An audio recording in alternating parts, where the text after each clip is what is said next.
दोस्तों आज हम एक्सप्लेन करने वाले हैं हाल ही में एक कमाल की वेब सीरीज हीरा मंडी को, जो कि आपको जरूर पसंद आएगी। इसलिए वीडियो को भी लाइक कर दीजिए। हम चलिए कहानी शुरू करते हैं। तो एपिसोड 1 की शुरुआत में हमें बताया जाता है कि ये 1920 की बात है, जब अंग्रेजों का पूरा हिंदुस्तान पर शासन था। तब लाहौर के नवाब अक्सर ही अपने मनोरंजन के लिए तबाइफ के पास जाया करते थे। अब हमें रेहाना नाम के एक तबाइफ को दिखाया जाता है, जिसके हाथ में उसकी छोटी बहन मल्लिका का बच्चा है। और आज रेहाना उस बच्चे को किसी कुतुबुद्दीन नाम के नवाब को बेच देती है, जिसके बदले में रेहाना को काफी अच्छी रकम भी मिलती है। अब जैसे ये बात मल्लिका को पता चलती है, वो रेहाना पर चिल्लाने लगती है, क्योंकि उसे उसका बच्चा चाहिए था। पर रेहाना पर उसके चिल्लाने से जरा भी फर्क नहीं पड़ता, क्योंकि उसका मानना था कि ये नाजायज बच्चा है और तबाइफ के बच्चों को अक्सर नवाब खुद खरीद लिया करते हैं। जिस पर मल्लिका कहती है कि आपने मेरा बच्चा छीन लिया, मैं भी आपसे सब कुछ छीन लूंगी। अब ये सीन यही कट होता है और हमें 25 साल बाद का सीन दिखाया जाता है, जहाँ पर अब मल्लिका उन सभी तबाइफों की रानी बन चुकी है, जिसकी एक आवाज से ही लोग डर जाते हैं। यहाँ तक कि मल्लिका अपनी बच्चियों पर भी जरा सा प्रेम भाव नहीं दिखाती, या यूँ कहे कि मल्लिका थोड़ी कठोर टाइप की औरत है। इसके बाद हम मल्लिका की छोटी बेटी बिबो जान को देखते हैं, जो नवाब वाली साहब के सामने मुजरा कर रही होती है। फिर सीन जाता है मल्लिका पर, जो नवाब जुल्फिकार के साथ थी, और उन्हें देखकर हम समझ पाते हैं कि ये दोनों बहुत पुराने आशिक रह चुके हैं। अब जब मल्लिका अपने महल में वापस आती है, तो उसकी छोटी बहन वाहिदा आज भी वो जानने वाली साहब से जितनी रकम कमाई थी वो सब लाकर देती है। तब मल्लिका उसे कहती है कि ये तो बहुत कम है, क्योंकि मल्लिका को उस पर शक था कि वो अक्सर ही उसमें से रकम चुराया करती है। इसलिए मल्लिका उनकी तलाशी भी करवाती है, पर वहीदा के पास से कुछ भी नहीं मिलता और फिर वो रोती हुई वहाँ से चली जाती है। हालांकि आगे जाकर हम देख पाते हैं कि हाँ, चोर तो वही है जो अक्सर लुटाए हुए पैसों में से एक हिस्सा रख लेती थी, इसलिए मल्लिका को उस पर शक था। इसके बाद हम मल्लिका की छोटी बेटी आलम को देखते हैं, जिसे शायरिया लिखना बहुत पसंद है, पर मल्लिका उसे भी अपनी तरह तबाइफ बनाना चाहती है। फिर जब आलम के साथ ही साइमा उसे एक मोतियों वाला हार पहना रही होती है, तब गलती से वो टूट जाता है और साइमा डरने लगती है कि अगर ये बात मल्लिका को पता चल गई तो आज ही वो मुझे बेच देगी। इसलिए ये दोनों जल्दी से सारे मोती बीनने लगते हैं, क्योंकि मोती बहुत कीमती थे। फिर आलम जब मल्लिका को बताने जाती है कि वो मोतियों की माला तो टूट गई थी, पर हम मोती बीन के लिए आए, वो भी पूरे 100 मोती। तब मल्लिका कहती है कि मोती तो पूरे 101 थे, और अगर वो एक मोती नहीं मिला तो आलम के लिए अच्छा नहीं होगा। तो आलम वो एक मोती कैसे भी ढूंढ कर लाती है, और ये देखकर मल्लिका उसकी तारीफ करती है। फिर मल्लिका आलम से कहती है कि तुम अब बड़ी हो चुकी हो, इसलिए अब तुम्हारी नथ तुड़वाई का समय आ चुका है, जिससे तुम नामी तबाइफ बन सकती हो।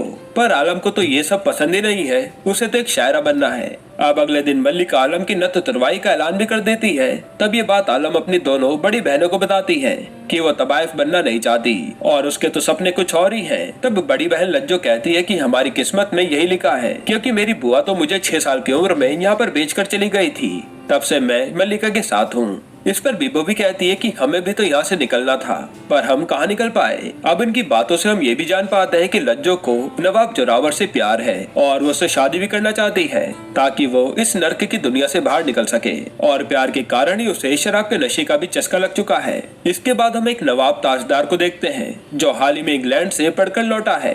तब उसकी दादी कहती है कि तुम पूरे अंग्रेज बन चुके हो, तो तुम्हें नजाकत सीखने के लिए हीरा मंडी जाना चाहिए। ये वही इलाका है जिसकी मालकिन मल्लिका है। और दोस्तों, उस समय तबाइफों के पास जाना नवाबों की शान को बढ़ाने जैसा था, पर ताज हीरा मंडी जाने से मना कर देता है, क्योंकि वो अय्याशी करना नहीं चाहता था। फिर ताज सीधा अपने पापा से जाकर मिलता है और बातों ही बातों में कह देता है कि ये अंग्रेज हम पर राज कर रहे हैं और हमें इन्हें भगाना चाहिए। जिस पर कोई भी ताज की बातों से सहमत नहीं था, क्योंकि ये सब नवाब थे जिनके अंग्रेजों से काफी अच्छी बनती थी, पर कुछ ऐसे क्रांतिकारी भी थे जो अंग्रेजों को भगाने का जिम्मा उठा चुके थे। अब अगले दिन मल्लिका के पास एक नया अधिकारी मिलने आता है, जो उससे कहता है कि हमें एक तबाइफ चाहिए जो हमारे जश्न में मुजरा कर सके, और इसके लिए हम मुंह मांगा दाम देंगे। पर मल्लिका इसके लिए मना कर देती है, क्योंकि उसका मानना था कि तबाइफ की वैल्यू ज्यादा होती है, जो सिर्फ नवाब लोगों के लिए ही है, और अगर वो ऐसे ही कहीं भी जाकर मुजरा करने लगेंगी तो उनकी औकात क्या ही रह जाएगी।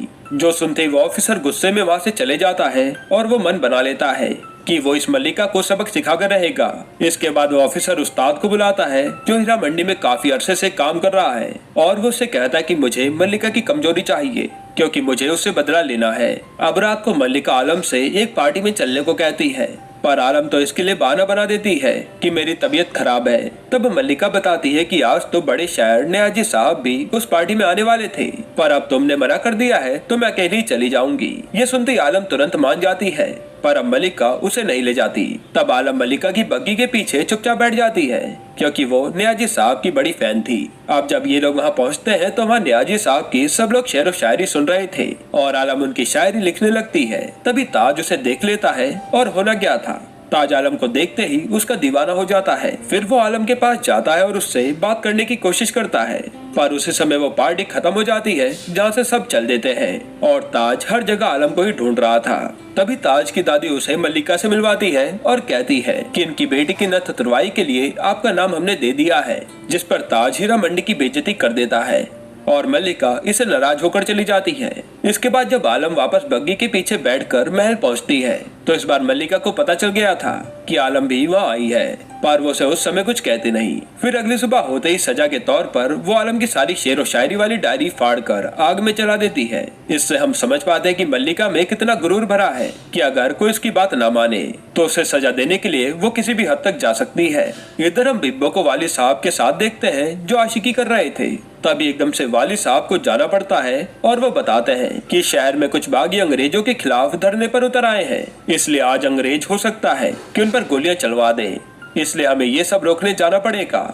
इसके बाद भी वो सीधा आलम के साथ उसको किताब दिलवाने ले जाती है, क्योंकि मल्लिका ने तो उसकी सारी किताबें जला दी थी। तब बुक स्टोर से ये लोग बुक खरीदते हैं और मौका देखकर बिब्बो बुक स्टोर के मालिक से अपनी एक खास किताब मांगती है जो उसे किसी भी हाल में किसी क्रांतिकारी तक पहुंचानी थी। अब उस किताब में ऐसा क्या था वो हमें आगे पता चलेगा। फिर बिब्बो वो किताब लेकर आलम से बहाना बनाकर चली जाती है। फिर आलम अंदर जाकर शायरी वाली किताब ढूंढने लगती है। तभी वो टकराती है ताज से, जिसे देखकर आलम भी खुश हो जाती है, क्योंकि सिर्फ ताज ही नहीं बल्कि आलम भी उसे पसंद करती थी। इधर हम बीबो को देखते हैं जो कुछ क्रांतिकारियों से मिलने आई थी। असल में वो भी इस देश को अंग्रेजों से आजाद कराना चाहती है, इसलिए वो नवाबों से आए दिन इंफॉर्मेशन लेकर इन्हें बताया करती थी। अब बीबो बता दे कि वाली साहब ने बताया है कि आज अंग्रेज शूट एंड साइड का ऑर्डर दे सकते हैं, इसलिए वो उन्हें किताब देती है। तब यहाँ पता चलता है कि इस किताब में तो एक बंदूक है। इधर अब आलम ने अपनी पसंद की किताबें खरीद ली थी और अभी तक ना ही ताज को आलम का नाम पता था और ना ही आलम को ताज का। साथ ही आलम समझ रही थी कि ताज बुक स्टोर में काम करता है। अब आलम वो किताबें लेकर वहाँ से जाने लगती है, क्योंकि बीबो अभी तक नहीं आई थी। तभी वहाँ पर दंगे छिड़ जाते हैं और आलम उसमें फंस जाती है। तब यहाँ ताज आकर पहले आलम को साइड ले जाकर बचाता है और फिर जब वो एक क्रांतिकारी को अंग्रेजों से पिटता हुआ देखता है तो वो उसकी भी जान बचाता है। फिर जैसे ताज को कोई अंग्रेज गोली मारने वाला था तभी पीछे से वही क्रांतिकारी आता है जिसे बिब्बो ने बंदूक दी थी और वो उसे गोली मारकर ताज को बचा लेता है। अब इसके बाद ताज सीधा आलम के पास जाता है, पर वहाँ से आलम जा चुकी थी और उसका रुमाल वहीं पर गिरा पड़ा था। यहीं पर एपिसोड 1 खत्म होता है। एपिसोड 2 की शुरुआत में हमें फिर से 25 साल पहले का सीन दिखाते हैं, जहाँ पर रेहाना के पैर मल्लिका दबा रही थी। असल में उस टाइम पर रेहाना ही हीरा मंडी की मालकिन थी। तभी रेहाना को मल्लिका से पता चलता है कि उसका तो जुल्फिकार से चक्कर चल रहा है, जो कि रेहाना का साहब था यानी कस्टमर। इस पर रेहाना भड़क जाती है और मल्लिका की बेइज्जती करने लगती है कि अब तो मैं तुझे कुछ ही पल में बेच दूंगी। तभी मल्लिका को गुस्सा आता है और वो रेहाना को जान से मार देती है। थोड़ी देर में वहाँ पर जुल्फिकार भी आता है और वो ये सब देखकर हैरान था। तब ये दोनों मिलकर रेहाना की लाश को महल के बीचों बीच लाते हैं और झूमर पर टांग देते हैं। फिर मल्लिका जुल्फिकार को भगा देती है और जोर जोर से रोने लगती है। असल में इनका प्लान था कि ऐसा दिखाएंगे कि रेहाना ने आत्महत्या कर ली। फिर जब सब लोग यहाँ पर आते हैं तो वो भी मान जाते हैं कि रेहाना ने सुसाइड कर लिया होगा। हालांकि इसके बावजूद मल्लिका को जेल हो जाती है, क्योंकि अंग्रेजों को लग रहा था कि मल्लिका ने ही रेहाना को मारा है, क्योंकि झूमर के नीचे ना तो कोई टेबल था और ना ही कोई कुर्सी, तो आखिर वो लटकी कैसे। पर इन सब के बावजूद जुल्फिकार अंग्रेजों को पैसा खिलाता है और उस केस की फाइल लेकर मल्लिका को आजाद करा लेता है। अब कहानी प्रेजेंट में आती है तो पूरे शहर में कर्फ्यू लगा हुआ था और आज रेहाना की मौत को 25 साल बीत गए थे, इसलिए ये सब ख्वाबगाह महल में जाते हैं जहाँ रेहाना की मौत हुई थी और ये उसे श्रद्धांजलि देते हैं। पर हम देखते कि मल्लिका रेहाना के लिए अभी भी यही कहती है कि तुम्हारी आत्मा को कभी भी चैन ना मिले, क्योंकि आज भी उसके मन में रेहाना के प्रति द्वेष था। तब मल्लिका की छोटी बहन वहीदा कहती है कि मुझे यहाँ की चाबियां दे दो, मैं अब यहीं रहूंगी, क्योंकि पहले भी मल्लिका वहीदा से वादा कर चुकी थी कि हम तुम्हें ख्वाबगाह देंगे। पर इस बार भी वो उसे मना कर देती है कि अभी हवेली पर केस चल रहा है, वो पूरा होते ही दे देंगे। इसके बाद हम लज्जो को देखते हैं जो अपनी बहन बीबो को बताती है कि वो जोरावर से कितना प्यार करती है और शादी के बाद वो कहाँ कहाँ जाएंगे। पर भी वो जानती थी कि जोरावर तो किसी और लड़के से प्यार करता है, और जब वो इस बारे में लज्जो से पूछती है तो लज्जो भड़क जाती है कि जोरावर सिर्फ मेरा है। जिसके बाद वो खूब शराब पीकर जोरावर से मिलने जाती है और वहीं पर गिर जाती है। इधर ताज आज इत्र बनाने वाले के पास जाता है और उसे आलम का रुमाल सुंघा कर पूछता है कि ये खुशबू वाला इत्र किसने लिया था, पर इत्र वाले को तो पता ही नहीं था। तब वो रुमाल आलम की दोस्त साइमा देख लेती है और वो चुपचाप उस रुमाल को लेकर सीधा आलम को दे देती है, जिससे साइमा को पता चलता है कि आलम भी उस आदमी के प्यार में पड़ चुकी है। इधर अब लज्जो आज फिर से नशे में जोरावर से मिलने आती है और यहाँ जोरावर उसे बता देता है कि वो किसी और लड़की से शादी करने वाला है। पर लज्जो तो यहाँ हंगामा करने लगती है, जिस पर जोरावर उसे कैफे से ही बाहर निकाल देता है और वो बेचारी लज्जो बस अपने प्यार के लिए तड़पती रह जाती है। इसके बाद हम देखते हैं कि आज मल्लिका आलम को बहुत अच्छे से तैयार करवाती है, क्योंकि जल्दी उसकी नथ तुरवाई की रस्म होने वाली थी और ये सब उसी की तैयारियां चल रही थी। पर आलम को तो ये सब जरा भी अच्छा नहीं लग रहा था। वहीं बिब्बो को ये भी पता चलता है कि जोरावर जल्दी शादी करने वाला है और उसमें अब लज्जो ही मुजरा करने जाएगी। तब बिब्बो मना करती है कि लज्जो तुम मत जाओ, पर मल्लिका कहती है कि इसे जाने दो।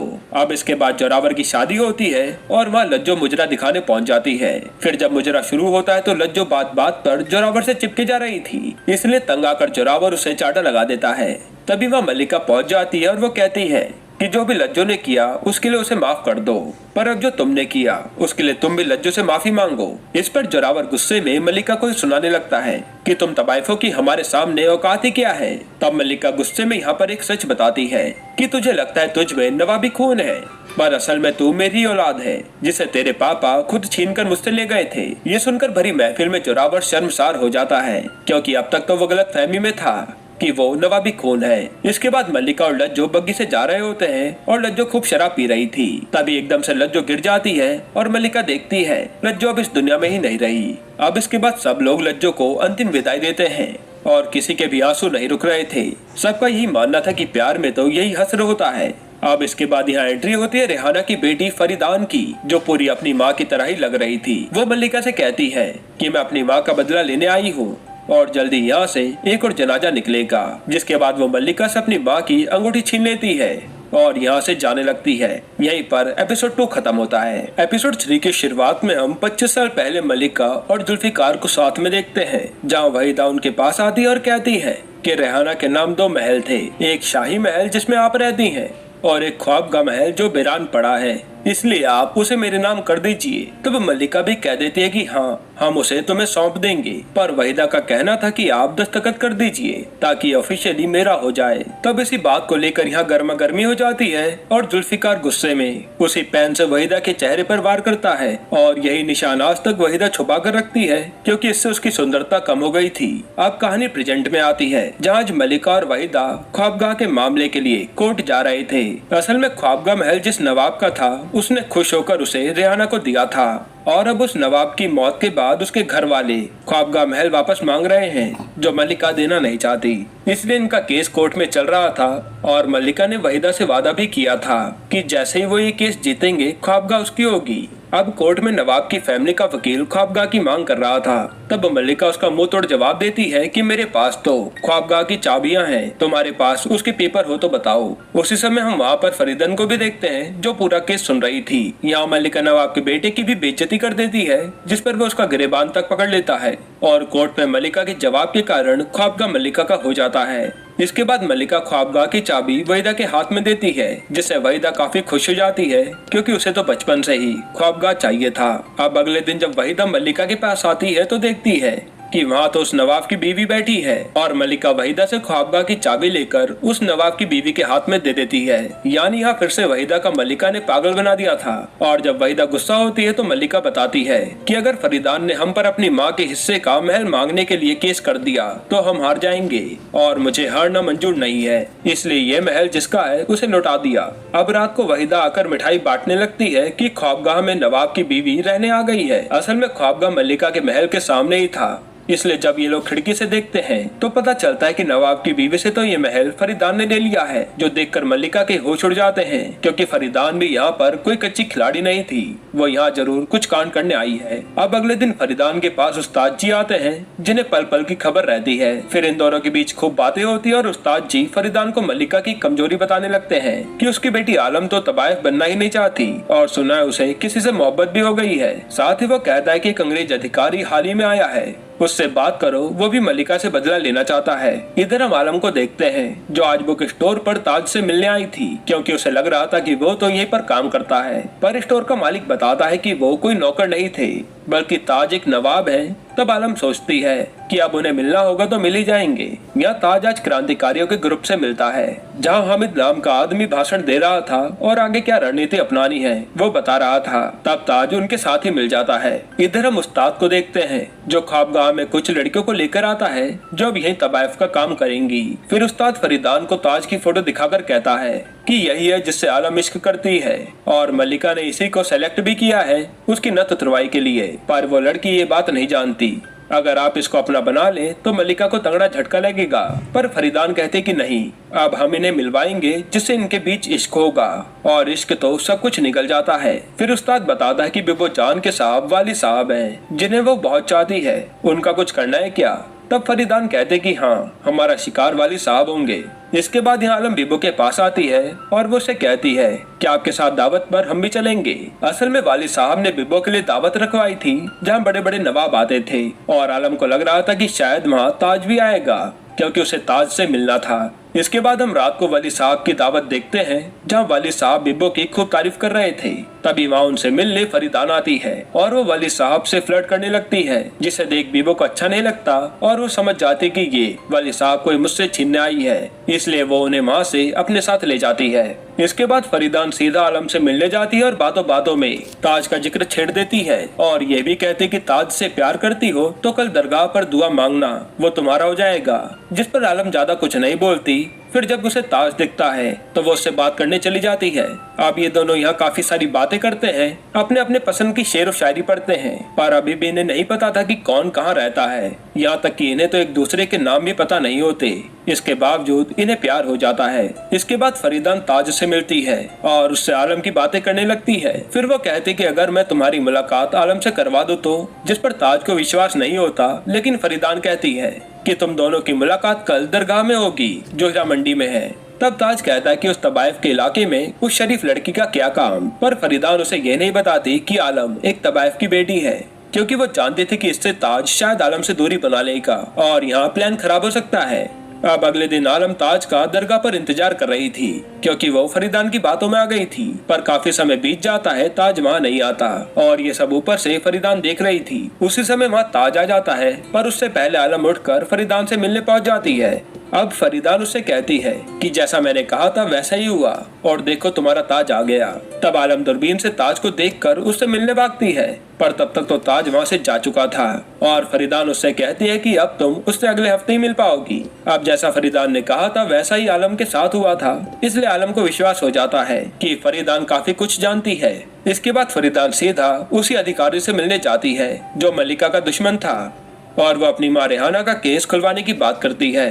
पर वो अधिकारी तो मना कर देता है कि ये केस बहुत पुराना है, इसलिए हमारे पास उसकी ना तो फाइल है और ना ही कोई गवाह। जिस पर फरीदान अधिकारी को अपनी बातों में फंसा कर कहती है कि उसका इंतजाम मैं कर दूंगी, आप बस इस केस को खोलिए। इसके बाद ये बात जैसे जुल्फिकार को पता चलती है कि फरीदान अपनी माँ का केस दोबारा ओपन करवा रही है, तो वो सीधा मल्लिका के पास पहुंचकर उसे धमकाने लगता है कि वो केस की फाइल मैंने तुम्हें दी थी, इस समय कहाँ है वो, क्योंकि अगर वो किसी के हाथ लग गई तो ये मामला बिगड़ सकता है और उसमें सब कुछ लिखा था। तब मल्लिका उसी पल से वो फाइल ढूंढने में लग जाती है, पर उसे वो फाइल कहीं भी नहीं मिलती। फिर वो वहीदा को बुलाकर फाइल के बारे में पूछती है, क्योंकि 25 साल पहले उसने वहीदा को ही वो फाइल संभालने को दी थी। जिस पर वहीदा बताती है कि वो फाइल तो उसने उसी समय जला दी थी, जिससे सुनने के बाद मल्लिका की जान में जान आती है। इधर हम फरीदान को देखते हैं जो मल्लिका को एक और झटका देने की फिराक में थी, इसलिए वो अपनी नथ तुरवाई की रस्म करवाना चाहती है। तब ये बात जैसी मल्लिका को पता चलती है वो हीरा मंडी के तबाइफों की मीटिंग बुला लेती है, क्योंकि ये रूल था कि न तो तुरवाई कुंवारी लड़कियों की ही होती है। और सबका यही कहना था कि फरीदान तो कई सारे आदमियों के साथ सो चुकी है और उसे तो मल्लिका ने 9 साल की उम्र में ही बेच दिया था, तो वो कुंवारी कहाँ रही। इस पर फरीदान भड़क जाती है और कहती है कि अगर यही रूल है तो आज से ये रूल बदल जाएगा और मैं अपनी न तो तुरवाई जरूर करवाऊंगी। और वो इसकी अनाउंसमेंट भी करवा देती है। तब मल्लिका भी फरीदान को हराने के लिए अपनी चाल चलती है और वो बीबो जान का आखिरी मुजरा रखती है, यानी आज के बाद बीबो जान कहीं मुजरा नहीं कर पाएगी और न ही कभी कोठे पर बैठेगी। और इसकी अनाउंसमेंट मल्लिका करवा देती है, जिससे बीबो खुश नहीं थी। अब असल में मल्लिका ने ये चाल इसलिए चली क्योंकि हीरा मंडी में जब भी किसी की नत तुरवाई होती है तो सारे नवाब उसे देखने जाते हैं, और अगर किसी तबाइफ का आखिरी मुजरा हो तो उसके सामने न तो तुरवाई की रस्म भी फीकी पड़ जाती है, क्योंकि सारे नवाब तो तबाइफ का आखिरी मुजरा देखने आते हैं। इसी कारण सब न तो तुरवाई की रस्म में फरीदान के यहाँ कोई भी नहीं आता और सारे नवाब बीबो जान का आखिरी मुजरा देखने पहुँच जाते हैं। अब फरीदान ये सब सोचकर काफी गुस्से में थी। तभी वहाँ मल्लिका आती है और उसकी बेइज्जती करके चली जाती है, जिस पर फरीदान का कहना था कि ये चाल भले तुम जीत गई होगी, पर आगे तैयारी कर लेना क्योंकि मैं बहुत भयंकर चाल चलूंगी। यहीं पर एपिसोड 3 खत्म होता है। एपिसोड 4 की शुरुआत में हम फरीदान को देखते हैं, जिसकी न तो तुरवाई में कोई नहीं आया, इसलिए वो उदास थी। तभी यहाँ वाली साहब आते हैं और बताते हैं कि हमने कल रात बीबो जान को आखिरी सलाम दे दिया है और अब से हम तुम्हारे पास ही आया करेंगे, जिससे फरीदान खुश हो जाती है। और ये सब खिड़की से बीबो जान देख रही थी, क्योंकि वो भी वली साहब को चाहती थी। उसके बाद अब मल्लिका जब अपने कमरे में थी, तब वहाँ साइमा गाना गुनगुनाते हुए आती है, जो सुनकर पहले तो मल्लिका को लगता है कि आलम की आवाज है, पर साइमा को देखकर उसका मुंह उतर जाता है, क्योंकि वो आलम से अच्छा गा रही थी। तब मल्लिका साइमा की झूठी तारीफ करती है, पर अगले ही पल साइमा की माँ उसे आकर बताती है कि तुझे मल्लिका ने 10,000 रुपए में बेच दिया है, क्योंकि अगर तू यहाँ रहेगी तो उसकी बेटी का मुजरा फीका पड़ जाएगा, इसलिए मल्लिका तुझे कभी यहाँ रुकने नहीं देगी। तब ये सब सुनते साइमा सीधा इकबाल के पास जाती है, जिससे वो प्यार करती थी, और वो उसे सब बताकर कहती है कि यहाँ से भाग चलते हैं। पर इकबाल तो मल्लिका का वफादार था, इसलिए वो कहता है कि नहीं, मैं तेरे लिए 10,000 रुपए लेकर आऊंगा, जिसके बाद ही हम यहाँ से जाएंगे। तब अगले दिन ये बात साइमा मल्लिका को बताती है कि मैं इकबाल से प्यार करती हूँ और वो आपके पैसे लौटा देगा, जिस पर मल्लिका आराम से मान जाती है और कहती कि ठीक है, उसे कह देना 15 दिन में हमें 10,000 रुपए दे दे और तुम्हें ले जाए। अब दोस्तों 10,000 रुपए उस समय बहुत बड़ी कीमत थी और साइमा सोचने लगती है कि वो इतनी जल्दी इतना पैसा कहाँ से लाएगा। फिर हम इकबाल को देखते हैं, जो जुआ खेल कर पैसे कमा रहा था और वो 15 दिन में केवल 2200 रुपए ही जोड़ पाया था, इसलिए साइमा की माँ मल्लिका से थोड़ा और टाइम मांगती है ताकि वो पूरे 10,000 रुपए ला पाए। इस पर मल्लिका गुस्से में साइमा की माँ को थोड़ा दर्द देकर इसके लिए भी मान जाती है। फिर हम वहीदा की बेटी को देखते हैं, जो वहीदा के साहब से इश्क लड़ा रही थी, और ये जब वहीदा देखती है तो वो तमाशा खड़ा कर देती है। अब वहाँ मल्लिका आती है तो उसे इस बात से कोई दिक्कत नहीं थी। उसका कहना था कि महल में किसी तरह से पैसा आना चाहिए, फिर चाहे वो वहीदा के जरिए आए या फिर उसकी बेटी के जरिए, और वो वहीदा की बेटी को वहीदा का साहब दे देती है, जिसे देखकर वहीदा का दिल टूट जाता है। इसके बाद हम ताज को देखते हैं, जो पूरी तरह से क्रांतिकारी बन चुका था, पर हामिद का कहना था कि ऐसे अमीर लोग क्रांतिकारी कहाँ बनते हैं। तब ताज कहता है कि आप जो भी कहोगे मैं करने को तैयार हूँ, इसलिए हामिद उसे कुछ पोस्टर देता है कि जाओ इसे बांटो। अब ताज वो पोस्टर लेकर शहर में बांटने लगता है। तभी उसकी मुलाकात आलम से होती है, जहां दोनों मिलकर काफी खुश थे और फिर दोनों ही वो पोस्टर साथ में मिलकर बांटने लगते हैं। इसके बाद आलम सीधा फरीदान के पास जाती है कि आज हम फिर से ताज से मिले, और उसे लग रहा था कि फरीदान उसे आगे क्या होगा वो भी बताएगी। फिर फरीदान उसे आइडिया देती है कि अब समय आ गया है अपने दिल की बात ताज को बताने का,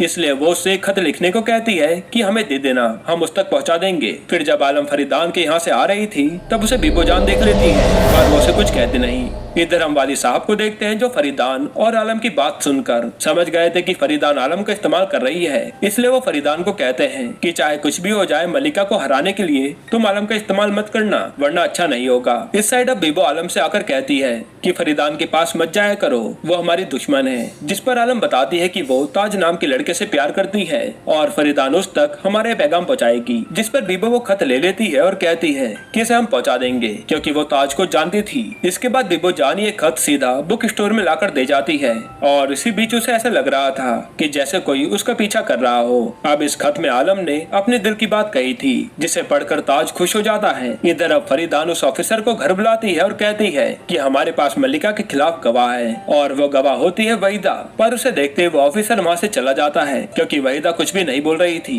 और ऑफिसर को लगता है कि रेहाना केस चाहकर भी कंटिन्यू नहीं हो सकता। इसके बाद हम देखते कि यहाँ ताज अपने पिता के साथ उनके बिजनेस में भी हाथ हाथ बटाने लगता है और उसके पिता को लग रहा था कि वो अंग्रेजों के खिलाफ नहीं है, पर तभी ताज की फाइल से सारे पेज गिर जाते हैं और उसे देखकर उसके पिता समझ गए थे कि उनका बेटा तो क्रांतिकारी बन चुका है। इधर फरीदान वहीदा से पूछती है कि उस ऑफिसर कार्टराइट के सामने तुम क्यों नहीं बोली, तो वहीदा कहते कि कोई भी काम मुफ्त में नहीं होता, इसलिए मुझे ख्वाबगाह चाहिए। इधर अब हामिद एक प्लान बनाता है कि आज रात अंग्रेजी ऑफिसर अपनी सालगिरह मनाने वाला है, तो यहाँ प्लान ये था कि बीबो बड़े ऑफिसर हेंडरसन के करीब आएगी ताकि इन्हें डिपार्टमेंट की खबर मिल सके। इसके बाद हम रात को हेंडरसन की पार्टी देखते हैं जहाँ होटल के दूसरी तरफ ताज ने क्रांतिकारियों को बुलाया हुआ था। तब ताज के पापा उसे समझाने लगते हैं कि ये हमारा होटल है, ऐसे बर्बाद मत करो, पर ताज सिर्फ आजादी चाहता था। अब यहाँ हेंडरसन जब वॉशरूम में होता है तो वहाँ बीबो चली आती है और वो आते ही उसे अपनी बातों में फंसाकर उसके करीब भी आ जाती है। इधर हम इकबाल को देखते हैं जो आज भी पैसों के लिए जुआ खेल रहा था। तभी पुलिस उसे आकर पकड़ लेती है और उसे पकड़वाने के पीछे मलिका का ही हाथ था। तब इकबाल भागकर सईमा के पास जीते हुए पैसे देता है और कहता है कि मैं और ले आऊंगा, पर सईमा के सामने पुलिस वाले इकबाल को अपने साथ ले जाते हैं और ये सब ऊपर से आलम भी देख रही थी। अब आलम सीधा मलिका के पास जाती है और कहती है कि साइमा इकबाल से प्यार करती है, इसलिए उसे मत बेचो। इस पर मलिका कहती है कि ठीक है, पर ये बात मनवाने के लिए तुम्हें नथ उतरवाई की रस्म करवानी पड़ेगी। तो अब साइमा के लिए आलम हाँ कर देती है और ये सब बाहर खड़ी साइमा सुन रही थी। अब इधर इकबाल को जेल में अंग्रेज खूब टॉर्चर करते हैं और कार्टराइट इकबाल से कहता है कि तू मलिका के खिलाफ गवाही दे दे कि मलिका अंग्रेजों से गद्दारी कर रही है। साथ ही वो इकबाल को भड़काता भी है, पर इकबाल मलिका के खिलाफ जाने से मना कर देता है क्योंकि वो उसका वफादार था। यहाँ आलम नथ उतरवाई की रस्म के लिए पूरी तरह रेडी हो जाती है और ये देखकर बीबोजान के होश उड़ जाते हैं कि आलम इतनी आसानी से कैसे मान गई। तब बीबोजान बताते हैं कि ताज ने तुम्हारे लिए एक खत भेजा है जिसमें वो आज रात तुम्हें मिलने के लिए बुला रहा है। इस पर आलम कहते कि हाँ, उससे वो आखिरी बार मिलने जरूर जाएगी। फिर जब आलम ताज से मिलने पहुंचती है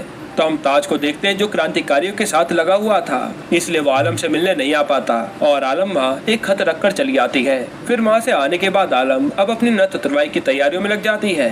इसके बाद अब सईमा फैसला करती है कि आलम ने उसके लिए बहुत कुछ किया है, इसलिए वो भी कुछ ऐसा करना चाहती है जिससे आलम भी उसे याद रखे। इधर अब फरीदान एक खत लिखती है और उसे सीधा आलम तक पहुँचा देती है कि ये ताज ने भेजा है, जिससे कि फरीदान मलिका को नया झटका देने की तैयारी में थी। अब आलम को वो खत मिल जाता है और फरीदान की दासी कहती है कि आप यहाँ से निकल चलिए, बाकी सब फरीदान आपको समझा देंगी। तभी वहाँ साइमा भी आती है और वो भी यही कहती है कि तुम्हें यहाँ से निकल जाना चाहिए। अब जैसे बीबोजान आलम के पास आती है तो देखते कि आलम तो यहाँ से भाग चुकी है और अब आलम सीधा एक बग्गी में फरीदान से मिलती है और फरीदान उसे यहाँ से भागने के लिए हौसला देने लगती है। साथ ही वो आलम को एक पल के लिए सोचने तक का मौका नहीं देती कि वो सही कर रही है या गलत। बस फरीदान का कहना यह था कि प्यार में तो कुछ गलत या सही नहीं होता। इधर बीबोजान अब मलिका के पास आती है और बताती है कि आलम भाग चुकी है, जिसके बाद महल की सारी लाइटें बुझा दी जाती है और मलिका की नाक से खून बह रहा था।